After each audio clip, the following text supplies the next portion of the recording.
первых же строках декрета о земле что написано? Написано, запрещается частная собственность на землю. Да? То есть русское крестьянство не хотело частной собственности на землю. Да? А почему не хотело?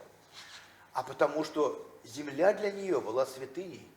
Что значит частная собственность? Частная собственность предполагает, что вот земля тебе принадлежит, ты что хочешь можешь с ней делать. Да? Хочешь забрось ее, не сей. Да? Хочешь на ней что-нибудь построй, хочешь перепродай ее. Или пусть стоит так, а потом в цене вырастет, и ты продашь ее подороже. Да?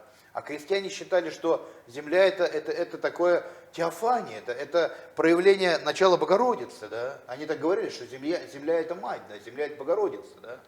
То есть земля хлеб родит, земля жизнь дает. Да?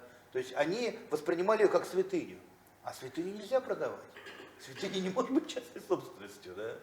Это даже носитель либерального сознания понимает, потому что носитель либерального сознания считает, что все можно покупать и продавать, кроме чего? Кроме человека. Кроме человека. Либерализм запрещает рабство, да? Потому что основная его идея – это свобода человека. Да? Если он, так сказать, провозгласит, что есть люди, которые могут быть рабами, ну, значит, рушится вся идеология либерализма. Да?